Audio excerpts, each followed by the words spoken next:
Hey guys, and welcome to my breakdown / thoughts on the battle we saw in Season 6, Episode 3 of The Expanse. This show is often overlooked on the internet, and I thought this battle was too good to not have a video made about it.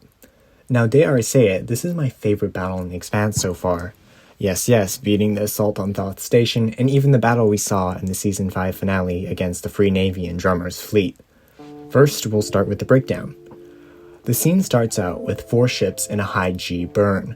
The flagship of the Free Navy, the Pella, picks up the drive plume of a ship which later turns out to be Against the better judgment of his crewmate, Marco Inaros orders the 3 ships under his command to pursue the Rossi and for all personnel to report to battle stations, justifying it by saying that the Rossi couldn't take on the Pella even if it weren't 3-1.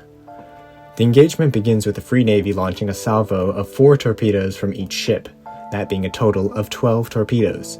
These are most likely plasma or tactical nuclear torpedoes. The Rocinante retaliates by firing all 6 of its PDCs. While we only see 4 getting destroyed, the Rossi manages to take out all 12 torpedoes and then fires back 4 torpedoes of her own. The Pella, of course, easily takes out all 4 of the missiles with its impressive array of point defense cannons. Realizing that they couldn't take on the 3 Free Navy ships with just torpedoes and PDC rounds, Holden decides to charge up the onboard railgun despite being outside of effective range.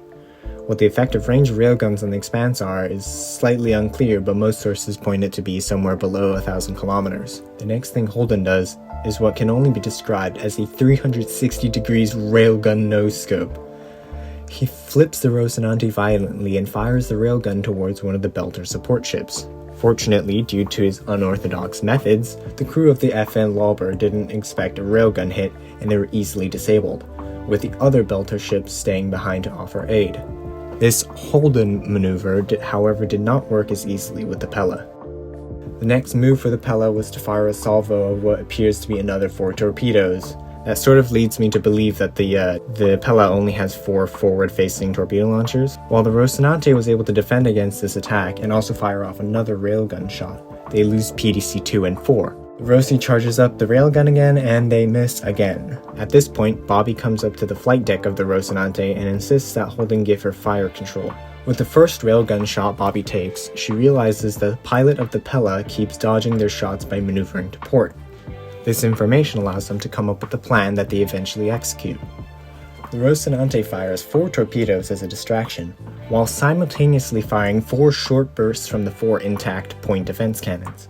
The Pella uses its PDCs to take out the missiles and dodges to port to avoid the incoming railgun shot. However, this leads them to flying directly into the path of the Rossi's PDC rounds. This crucial blow to the Pella takes out a number of crewmen and also knocks out Pella's systems and all 4 Epstein drives. This leaves the Pella defenseless and also in an uncontrolled spin. Undoubtedly, this fight ended with the Rocinante in victory. Now moving on to the thoughts about this battle. What sets apart the battles in The Expanse and most other science fiction shows are the consistency and the strategies at play. Now, the displays on the Rocinante are an excellent way of showing how consistent this battle is.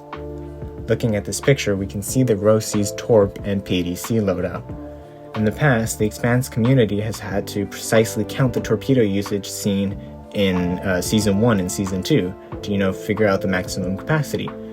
An alternative was to look at the books to figure out what the Rocinante's maximum torpedo capacity was, but I believe for the first time in the show we have a definitive answer, the Rossi being rated at 20 torpedoes. Also, by taking a look at the magazines of the PDCs, we can see that PDC 2 and PDC 4 both have slightly more ammo than the rest because they were misfiring during the last attack.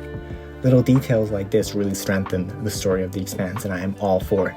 I also want to take some time to appreciate these previously unseen PDC displays that show the AoE, or area of effect, of the point defense cannons. Unlike laser or particle weapons we see in shows like Star Trek, the Expanse uses actual metal rounds that fire like miniguns. When you aim at a target that's moving while still firing your rounds, the weapon's fire looks like this.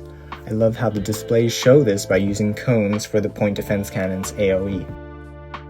Now, another point to mention is the fact that on all the battle displays seen in this scene on the Rocinante and the Pella, the model of the Rocinante is the ship before it went through its transformation in Season 4. every single panel has the Rosie depicted as when it was still the standard Corvette-class light frigate. This is probably because both ships, the Pella and the Rosie, were both Martian ships. I love this battle so much because it also has some callbacks to previous battles, especially the one seen in Season 3's IFF, using torpedoes and decoys, and also this power tool that threatens Prax's life coming back to threaten Amos and Peaches. Even this tactic that Bull uses in Season 5.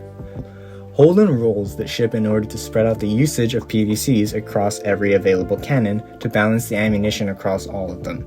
That's all I got for this time, folks. Thanks for watching.